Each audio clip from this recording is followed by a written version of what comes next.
Pues continuamos con nuestras perícopas del capítulo 9.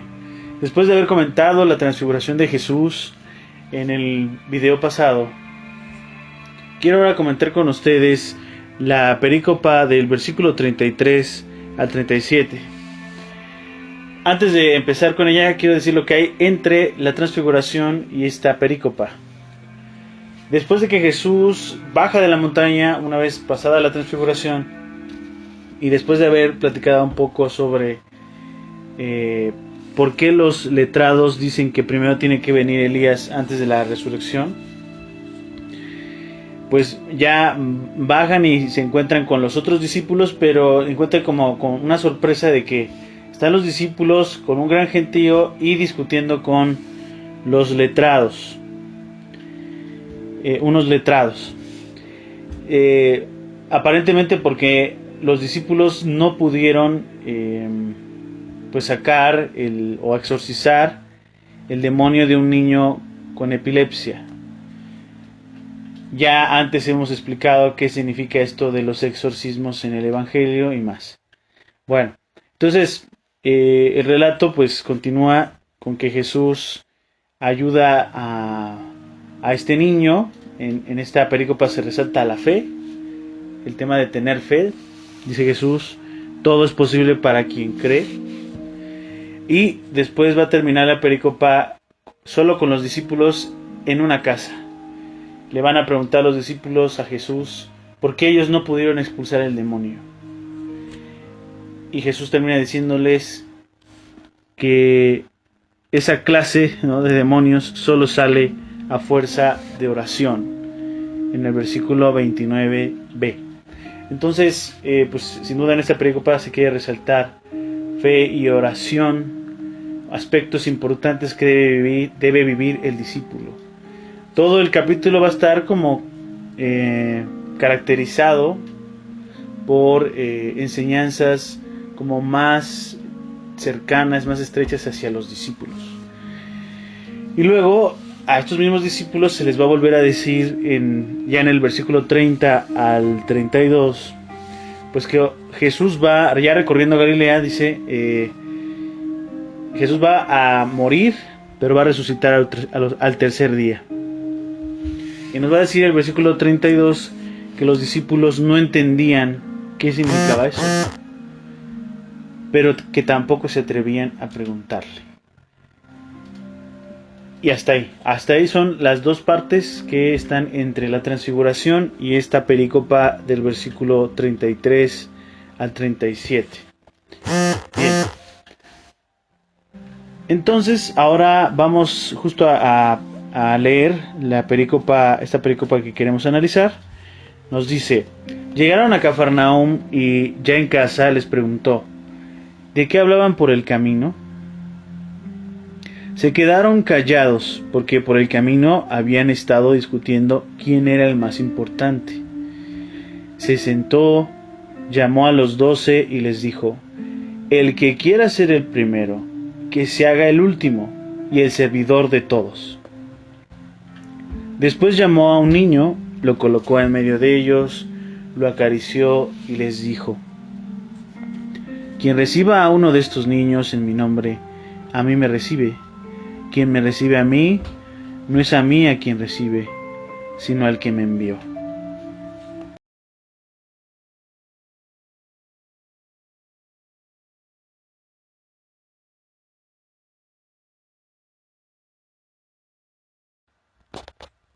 Pues comencemos con los elementos narrativos de esta perícopa. En el versículo 33 nos dice, llegaron a Cafarnaúm y ya en casa les preguntó. Antes de eso, si nos vamos del 32 al 33, pues vemos que se aceleró el tiempo, porque el 32 terminó con que los discípulos no entendían qué significaba que Jesús fuera a morir y resucitar al tercer día, y que no se atrevían a preguntarle. Entonces no nos dice qué pasó después, si conversaban entre ellos, qué era eso, no, nada de eso. Simplemente se acelera el tiempo, es como si cerrara el telón y se abriera otra vez en el 33. porque nos dice que llegaron a Cafarnaúm. En la anterior pericopa dice que estaban en Galilea. ¿Qué parte de Galilea? Pues quién sabe. Pero ya en el 33 es más específico el autor al decir que en Cafarnaúm, ahí en esa parte de Galilea. Bien, entonces hay que resaltar aquí el escenario también de la casa. También en la otra pericopa se hablaba de que los discípulos le habían preguntado a Jesús en casa por qué no habían podido expulsar al demonio. Acá nuevamente es en casa donde pues les va a preguntar algo. Nosotros hemos estado resaltando en todo el curso que la casa, oikos en griego, es un espacio muy significativo para el autor del Evangelio. Es un espacio teológico incluso. Ya lo hemos comentado antes y como se repite constantemente este escenario, iba a ser como el propicio para enseñar a la comunidad. Bien, luego en el 33b dice, ¿de qué hablaban por el camino? La pregunta de Jesús hacia ellos, que es algo también común en el Evangelio, que Jesús pregunte constantemente, tanto a los discípulos como a los antagónicos de esta obra, como los letrados o los doctores de la ley, que les haga preguntas. Bien, seguimos. Se quedaron callados porque por el camino habían estado discutiendo quién era el más importante. Bueno, ya sabemos que aquí, ¿cuál es el sujeto de esto? Pues, ¿quiénes se quedaron callados? Los discípulos. Entonces hay que entender que los que están en la escena pues siguen siendo los discípulos y Jesús. Nos dice el autor de qué iban discutiendo. Esto nos habla también de que el autor es omnisciente, que sabe todo lo que está pasando en su obra. Nos va a decir, nos va a meter a nosotros como lectores en lo que estaban discutiendo los discípulos, que era esto, quién es el más importante. No nos pone el diálogo ni nada, solo nos platica el autor qué es lo que estaban diciendo. 35. Se sentó, llamó a los 12 y les dijo, el que quiera ser el primero, que se haga el último y el servidor de todos.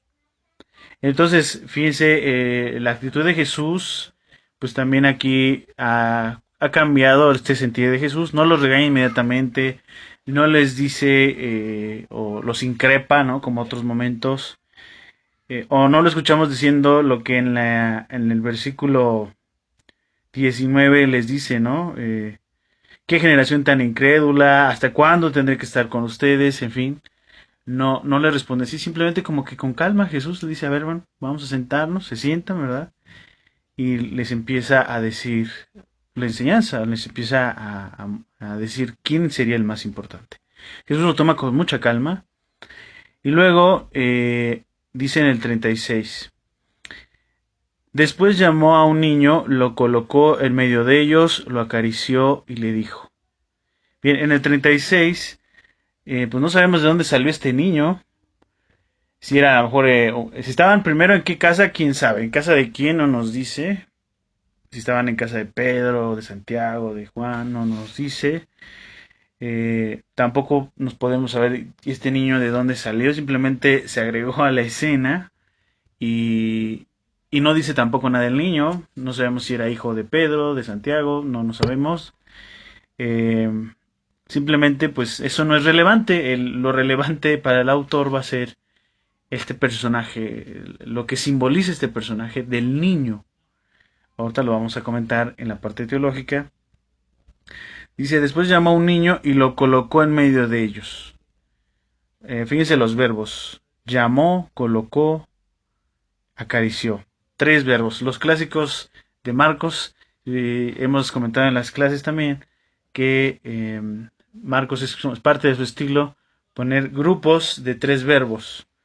Y en esos grupos ese grupo de 3 verbos que acabamos de ver, pues resaltaría yo pues la parte de acarició, ¿no? Decíamos Marcos o el autor de este evangelio es muy detallista en eso, ¿no?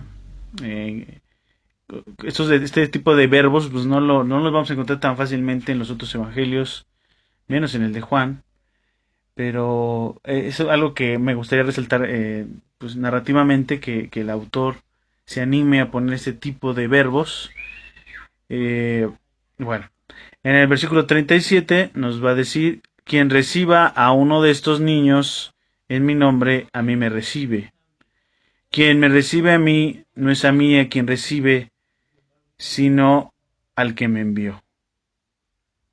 Bien, entonces aquí pues Jesús igual da una enseñanza con este niño. Estas palabras que acabamos de escuchar, eh, pues podemos decir o resaltar narrativamente que los discípulos que están ahí sentados y que se enfatiza la presencia de este niño, pues no los vemos diciendo: ah, no, pues sí tienes razón, Jesús.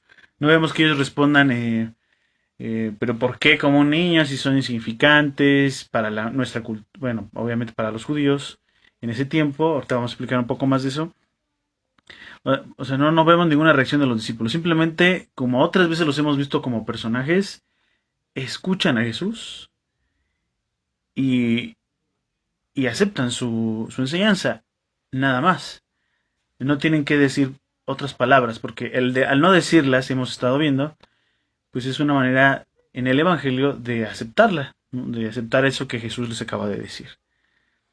No sigue la discusión quién es el más grande, ni si van a acceder a eso para que sean los más grandes. No, simplemente es aceptarla en la obediencia, como personajes del Evangelio. Entonces, en esta película pues tuvimos esta caracterización de los personajes de Jesús, los discípulos y el niño. Los discípulos igual entendido como los 12. El escenario, la casa, Cafarnaum. Y los tiempos narrativos, pues solamente se acelera en el 33 y todo lo demás, el tiempo narrativo corre normal, nada más.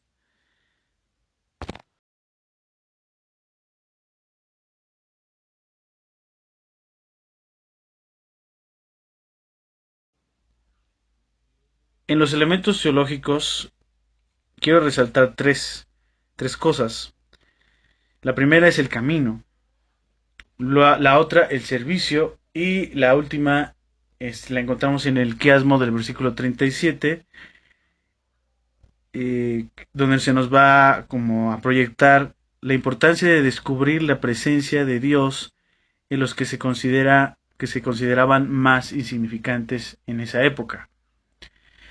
Comenzamos con la primera. En el caso del camino, el autor del Evangelio de Marcos nos va a hablar en el versículo 33b de qué iban a hablar hablando por el camino, y luego en el 34 de lo que iban hablando por el camino. Entonces repite dos veces la palabra camino, jodos en griego. Ya sabemos nosotros que uno de los escenarios también favoritos del autor, además de la casa que decía hace rato, es también el camino. El camino es una metáfora del seguimiento. Es lo que debe llevar y recorrer, por supuesto, el discípulo en su crecimiento. Y en ese recorrido, pues puede encontrarse con esa tentación de querer ser el más grande, de querer dominar, de querer ser seguidor de Jesús y mantener el esquema ideológico eh, injusto, inhumano del imperio. Que quien tuviera más dinero, más poder, pues era considerado el más grande. Entonces, en ese camino pueden haber esas tentaciones. En el seguimiento de Jesús pueden haber esas tentaciones. Y tiene que quedar claro cuál es la postura de Jesús frente a esto. Cómo Jesús da una enseñanza para esos que están en ese momento de tentación. Y es donde se conecta el servicio, el segundo elemento. ¿Dónde van a encontrar esa grandeza en realidad? Va a ser en ser el servidor de los demás. Eso lo encontramos en el versículo 35b. El que quiera ser el primero, que se haga el último y el servidor de todos. El servicio va a ser como justo ir en contracorriente, ir a la inversa del pensamiento romano que acabo de mencionar, que pues estaba en eso. Entonces más poder, más cargos, ser un gran militar, ¿no? Un gran político, tener muchas tierras, tener muchas casas, tener trabajadores. Son las personas importantes, las relevantes de aquella época. Pero un campesino que, que apenas si tiene o que está sacando para su alimento diario, pues esa persona no era considerada para nada relevante. Una persona que no fuera que no fuera romana, perdón, pues tampoco. Entonces, Jesús pone las cosas a la inversa. El más grande no es el que tiene la ciudadanía romana, ni más cosas, ni más tierras, ni más poder. Es el que sirve a los demás. Todo lo contrario a la visión romana. Y eso les debe quedar muy en claro a estos discípulos, por supuesto a los que siguieron a Jesús, pero también a los que le siguieron después de su resurrección, los lectores del Evangelio de Marcos y ahora nosotros como lectores modernos. El servicio es algo primordial para seguir a Jesús. Sin él, pues quién sabe qué estamos haciendo. Pero si alguien dio testimonio de ser servidor de los demás, fue el mismo Jesús. Él es el más grande de todos, no por el hecho de que, pues es que él es Dios, por eso él era el más grande. No, no, él es el más grande según su propia visión, por ser el servidor de todos. Si alguien pudo vivir ese servicio como él lo pedía, fue él mismo. Y en todos los evangelios podemos ver resaltada esa parte de que Jesús no vino a ser servido, sino a servir. Y en diferentes momentos de los evangelios vemos a un Jesús que se desgasta en servicio por los demás. Y por último, en el tercer elemento, que les decía yo que encontramos en el quiasmo del versículo 37, pues Jesús va a poner a un niño en medio de ellos. O sea, si no les quedó claro qué significa ser el último de todos, va a poner simbólicamente un niño, porque la cultura judía consideraba a los niños como insignificantes. No es como hoy que los niños, pues afortunadamente ya se les toma mucho más en cuenta en varios sectores de nuestra sociedad. No quiero decir que no haya sectores donde todavía los niños pues viven el abandono, la marginación, el rechazo y más, pero pues varios sectores de nuestra sociedad ya ha cambiado mucho eso. En ese tiempo, ¿no? Un niño varón hasta los 12 años empezaba a tener, pues, digamos, voz entre la comunidad. Antes de eso no es así, no era posible, ni mucho menos las niñas. Entonces Jesús pone un niño como un ejemplo muy claro, ¿no? Muy, muy claro.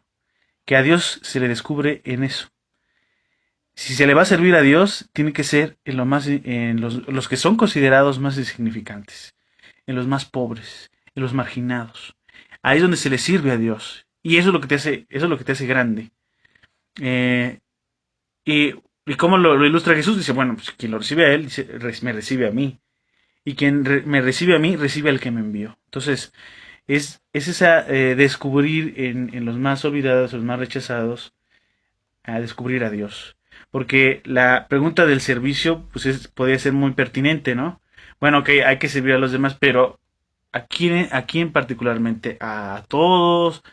A la familia, a los más cercanos? Sí, por supuesto que a todos. Pero aquí Jesús pone muy en claro dónde debe estar, sobre todo, o dónde se debe centrar el servicio.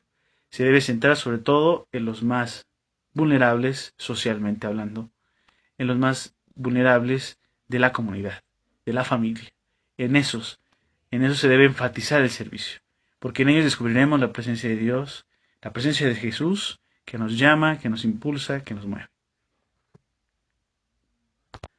Pues con esto terminaremos los elementos teológicos y quiero invitarlos a que ustedes anoten en los comentarios o sí que anoten en los comentarios cómo lo llevaríamos ahora a la vida. Estamos viviendo una situación difícil por la pandemia. ¿Cómo hablar del servicio en medio de la pandemia? ¿Cómo traduciríamos hoy este pasaje en medio de la situación sanitaria en la que estamos? Donde a lo mejor pues no nos podemos acercar mucho, ni nos podemos, no podemos salir. ¿Cómo podríamos hablar de servicio en este tiempo? Me gustaría que lo escribieran y por ahí yo también les respondo. Gracias.